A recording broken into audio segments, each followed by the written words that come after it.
Great. So I will now just do a brief introduction to Emily. So Emily Kenway is a writer and researcher with a background in campaigning and policy work. Her second book, Who Cares?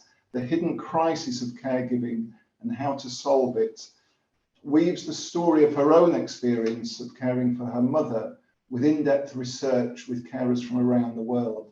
It's received widespread acclaim since its publication a month ago, including being shortlisted for the Orwell Prize on Political Writing. So welcome, Emily, great to meet you, and thanks for joining us today. Thank you so much for having me, Michael.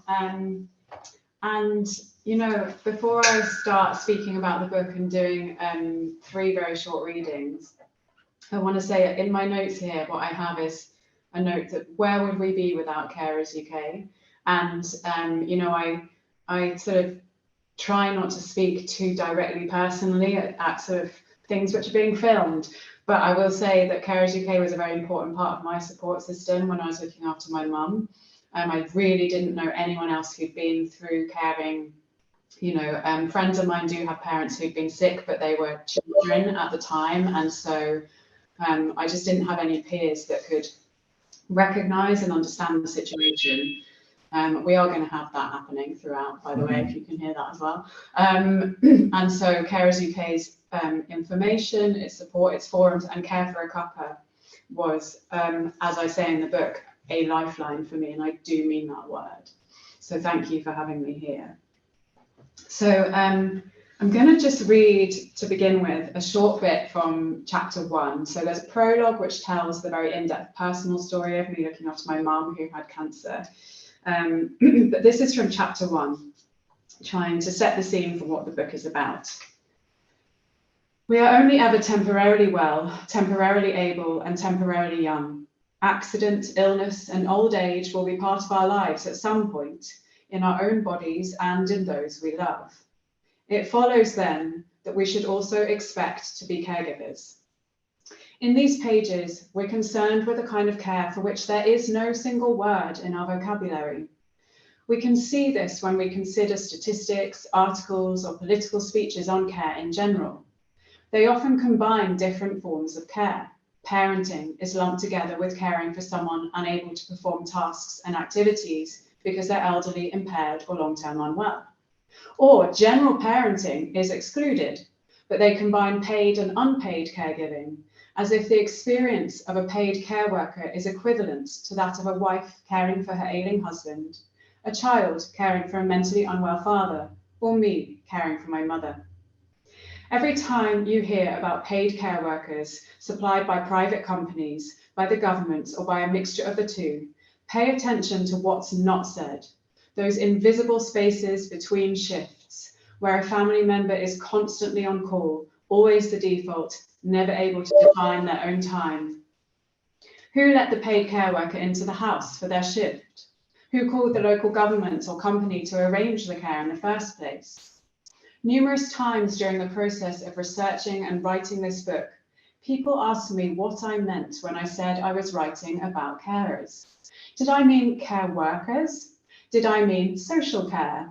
Perhaps I meant the medical professions. Surely I was including general parenting as the paradigmatic caring relationship. No, I meant none of these things. I meant the wraith standing in the corner of the doctor's office or sitting late at night by the sick person's bed. The person hurrying between prescription collections and their own job, wondering when their life took such a turn and how. The individual who is no longer sure they are an individual, but has instead become an accessory to someone else's needs. I meant the person who didn't choose to become a caregiver and who must watch as the person for whom they care deteriorates over time despite their loving ministrations.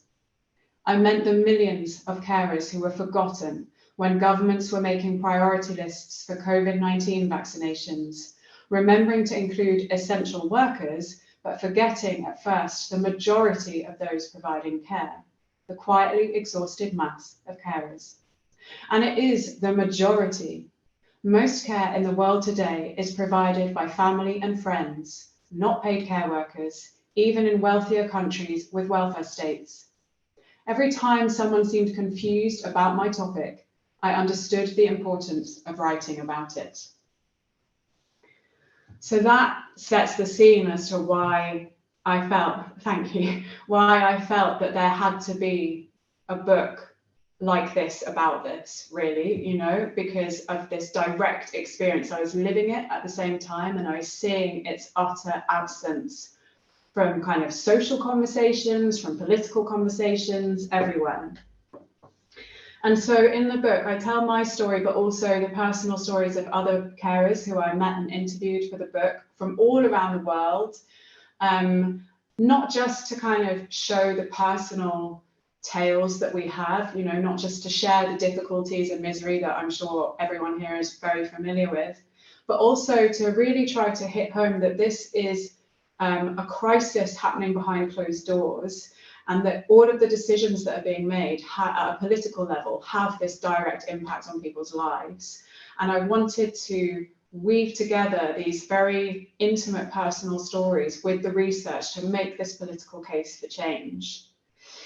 And what I suppose underlies what I talk about in the book is what I see as a kind of core misunderstanding about care and how it's arranged in our society.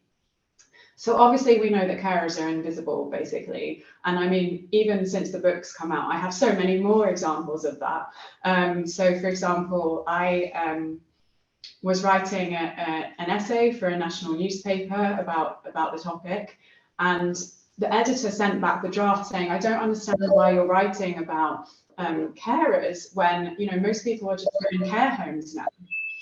And you know, actually that's a really common misconception.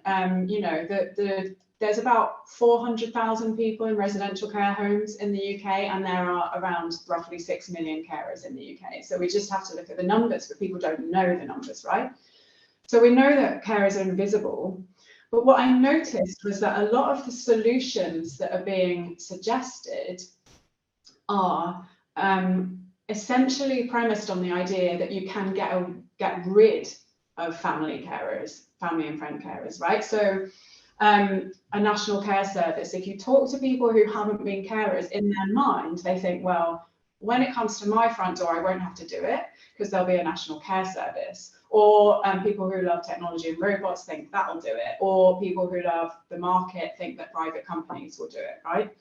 And whilst we obviously need a lot more help, please don't misunderstand me, like government services need to be better funded and better. No matter what system we have in place, we know that family and friends will always be part of care.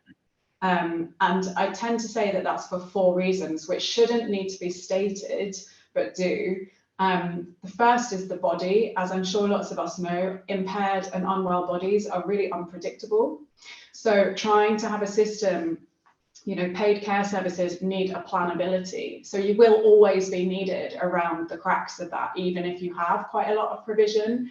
And I'm sure lots of us have had experiences where maybe there have been paid care workers as part of our setup, and then there are emergencies and changes and so on. The second reason is that people who need care are also people and therefore have preferences. It's very, very untalked about, but lots of people who require care do not want to accept they require care and do not want outside care support. My mum was one of those people. It was so difficult trying to have those conversations with her. And I definitely notice it in the earlier stages of illnesses where it's not so severe that they, you know, definitely paid support is needed, but actually it's requiring a lot of family and friends' time. So, you know, there is a question about what does the person who needs care want? And if they don't want outside help, who is going to do it? Well, it's us, isn't it?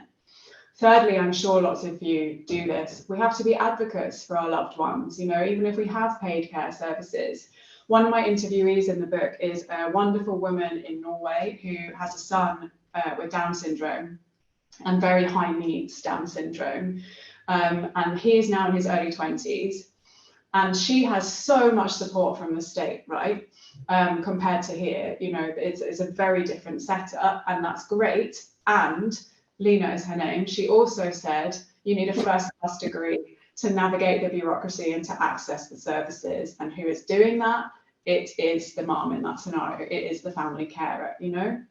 And finally, of course, and I find it so strange that I have to remind people who haven't been carers about this, but we will always be part of the vital caring infrastructure in any human society because we love people, you know? I always say I didn't want to care for my mum, I needed to.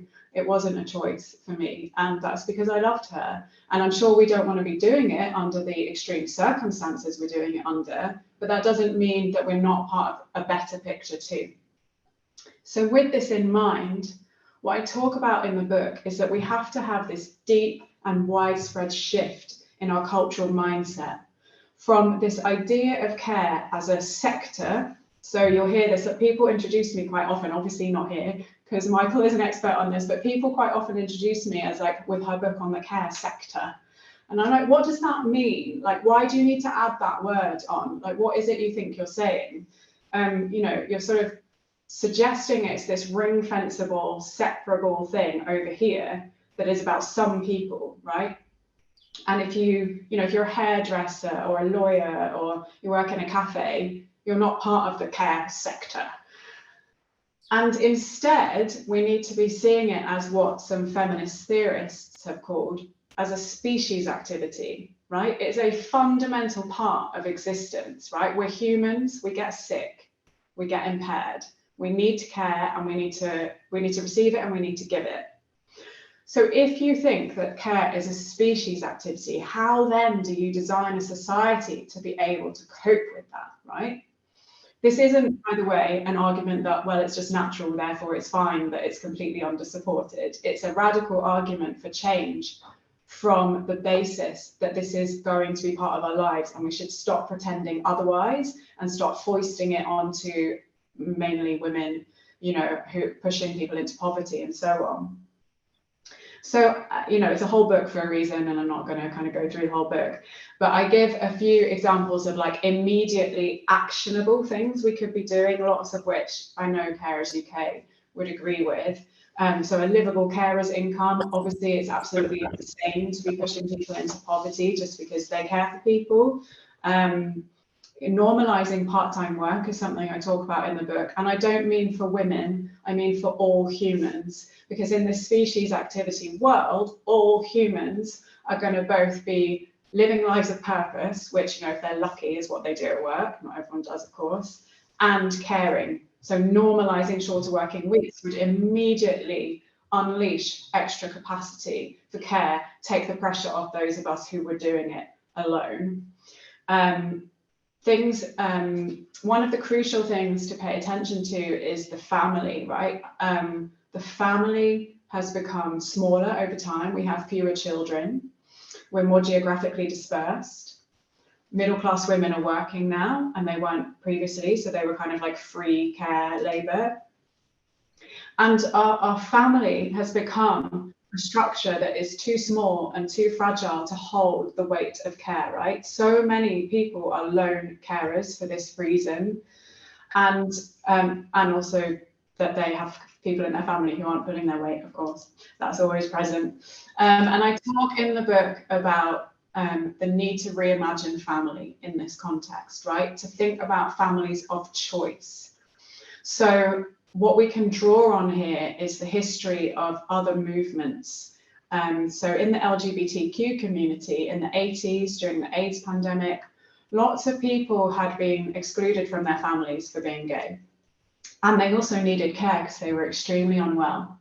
So families of choice became a kind of known phenomenon in that space, in which people cultivated the bonds of kinship with people who were not their biological family. And that isn't a fluffy thing, that is also practical, right? And I talk in the book about ways we might do that in our own everyday lives. There's all sorts of things that, you know, it's a systemic thing, it's a holistic thing, sort of, it's all interlinking. And as I said, some of the things are deeply practical and actionable tomorrow, you know, if the government chose to. And some are more bold reimaginings.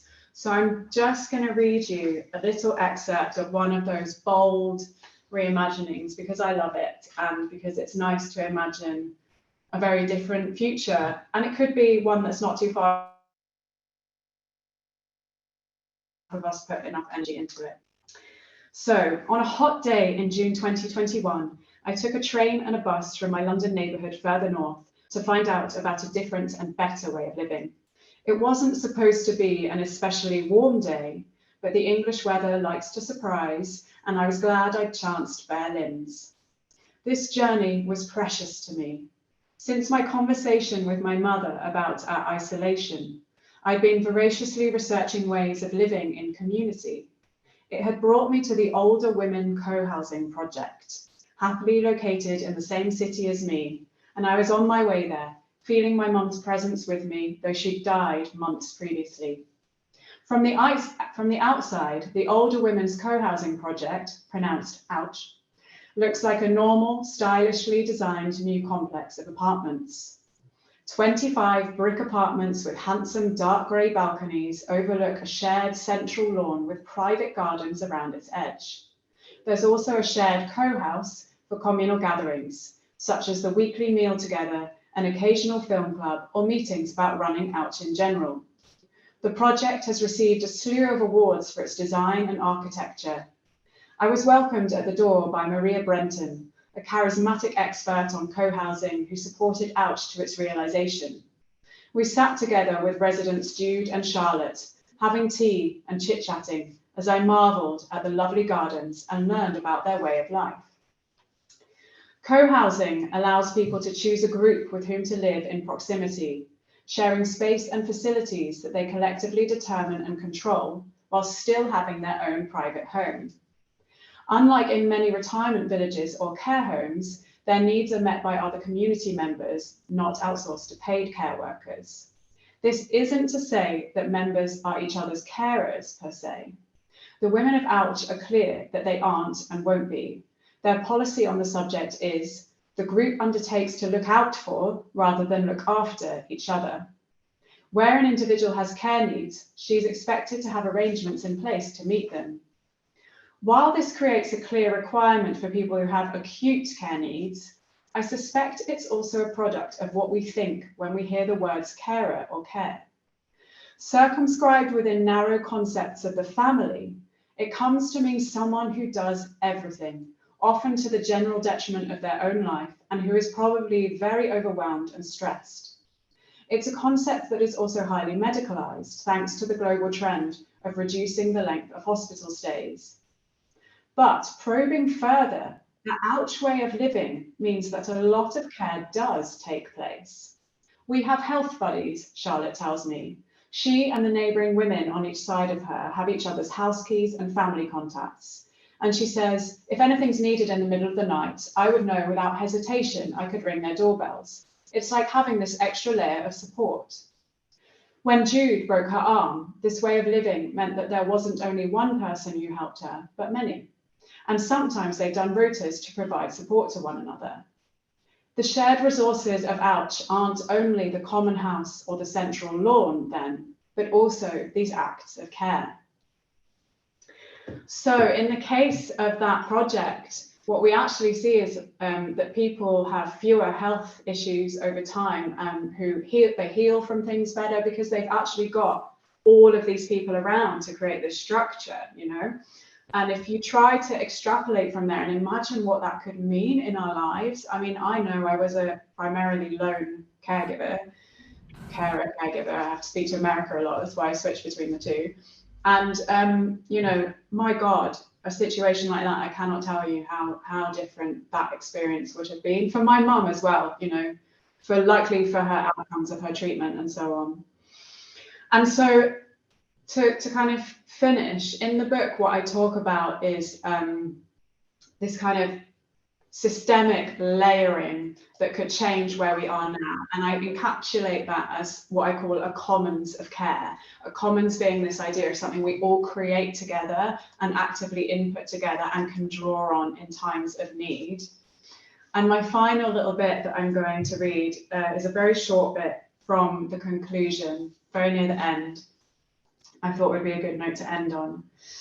I've talked about the fact that we are on the brink of two futures with care, and I've outlined what the bad future would be, which none of us here need me to do because we know, but this is what it could look like instead. In an alternative, better future, some things remain the same. Care needs still escalate and intensify. Care remains hard because love is hard. Care stays unpleasant at times because bodies are unpleasant at times. And every person who walks through that hardship and unpleasantness, confronting the brutal facts of mortality, wrestling with the grief that comes stuck to the innards of love, is walking with their arms interlinked with others. They are held by the flexible, strong net of the commons, kept going each day by their voluptuous kinship practices, able to pause their work without racing into poverty or being judged as purposeless, safe in the knowledge that they have the right to do this very important thing and that their life won't be stymied because of it. They live in homes and neighbourhoods with courageous architecture and planning, the kind that doesn't recoil in the face of our neediness, but builds it into the shapes of our lives so that we can be both needy and capable. They have been told since childhood that a time like this would come, a caring time, so they expected it. Their pride isn't staked on being superior to providing care, attempting to jettison it to some other, whether a female relative, a poorer human, or a machine. Rather, their confidence is that of those who have confronted the hardest parts of being human and kept their heart beating through it all.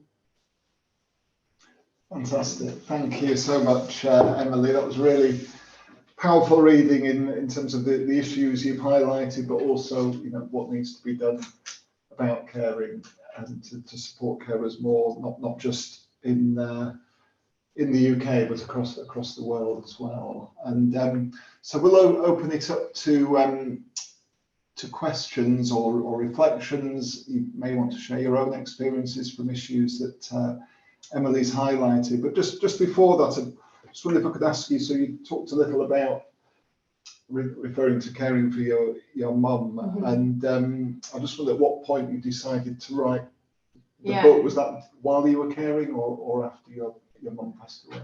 So as a writer, which is just like a fundamental thing that I am, while my mum was sick, one of the ways I was coping with it was kind of real-time writing down what was happening I'd never thought of writing it into a book at that time. It was just a way of coping with it, like kind of putting the experience down so it wasn't only me who knew about it. The notebook did as well, if that makes sense. And then I think that actually it was sort of, once I'd recognised myself as a carer, which I didn't for about 3 years, it was only really in the last year of her life that I did, and started to engage with things like Carers UK, like the forum Care for a Cuppa, and started to realise that I was alone, but I also wasn't alone, and that it was completely insane how invisible we all are. That was the point where I was like, you know, maybe as a writer I can do something here. It was, my mum was still alive at that time, and my mum was really supportive of my writing dreams. So that was really nice. But yeah, I mainly started actually writing it after she passed away, best part of a year after actually, which I think was necessary because it is, people tell me it's, the prologue especially is very intimate and up close, but I'm glad that there was enough time that it wasn't just, you know, my tears on a page kind of thing.